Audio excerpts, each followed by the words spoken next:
सकता है, लेकिन ये कभी नहीं हो सकता कि रेहान कभी मुझे धोखा दे। हमारी शादी को सिर्फ 1 साल हुआ था कि एक दिन ऐसा आया कि रेहान मुझे कहकर गया मैं फलां दिन लौट कर आऊंगा, और वो ना आया। मैं बेचैनी से इंतजार कर रही थी। वो दिन गुजरा, उसके बाद के कई दिन गुजरे, यहाँ तक कि हफ्ते महीनों में तब्दील होने लगे, पर रेहान न लौटा। मैं गम से निढाल हो गई। मैं खुशहाल घराने की इकलौती लड़की थी।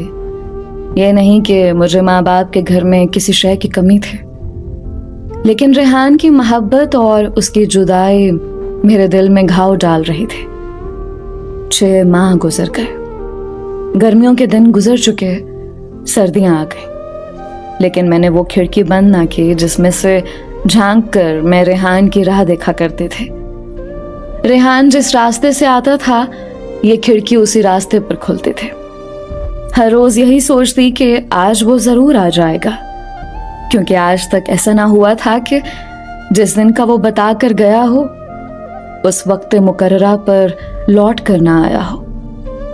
मगर हर रोज उम्मीद का सूरज डूब जाता, फिर मायूसी का अंधेरा रात के अंधेरे में घुल मिलकर मेरी रूह में उतरने लगता। मैं खिड़की पर सर को लगाए थक जाती और दूर दूर तक उसका नामो निशान न होता। हर रोज दिल को इस ख्याल से बहलाती, हो सकता है उसको जरूरी काम पड़ गया हो। जाते हुए उसने मेरा हाथ थाम कर कहा था कि मेरी जान, परेशान ना होना। इस बार मैं अपने वालिदैन को मनाने की कोशिश करूंगा। उनको तुम्हारे बारे में बताऊंगा ताकि वो तुम्हारी हैसियत को तस्लीम कर ले। फिर मैं तुमको लेकर घर ले जाऊंगा, क्योंकि मेरे भाई की शादी होने वाली है। मैं चाहता हूं कि तुम भी उस घर में बड़ी बहू की हैसियत से शामिल हो सको। उसने मुझको अलविदा कहते हुए कहा था कि गुलनाब, मैं तुम्हारा हूं, सिर्फ तुम्हारा हूं और तुम्हारा ही रहूंगा। मैंने दुनिया में सिर्फ तुमको प्यार किया है और शादी भी तुम ही से की है। तुम्हारे सिवा किसी औरत को कभी अपना ना पाऊंगा।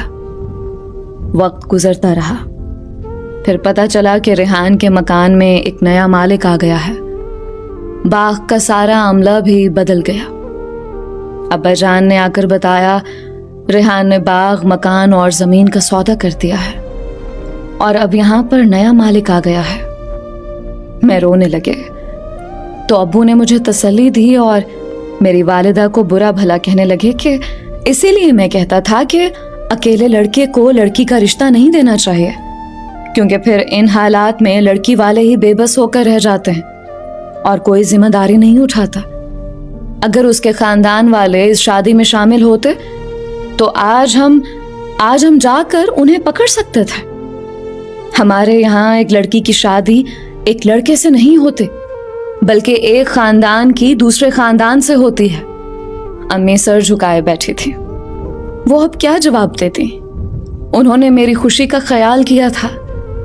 वो क्या जानती थीं कि रेहान, जो उनकी भी उतनी ही इज्जत करता था, कि इस तरह धोखा दे जाएगा। बहरहाल किसी ना किसी तरह अब्बा जान ने अपने आदमी को रेहान के गांव भेजा। उसने आकर बताया कि रेहान की हाल ही में उसके वालिद ने अपनी भतीजे से शादी कर दी है और वो अपनी दुल्हन को लेकर अमेरिका चला गया है। ये खबर सुनकर मैं बिछाड़ खाकर गिर पड़े।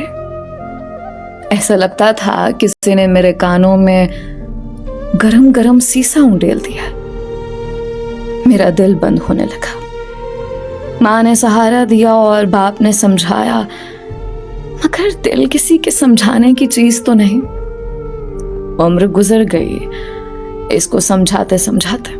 आज तक अपनी हैयत को नहीं भुला सका, हालांकि इस बात को अब 16 साल का तवील अरसा गुजर चुका है।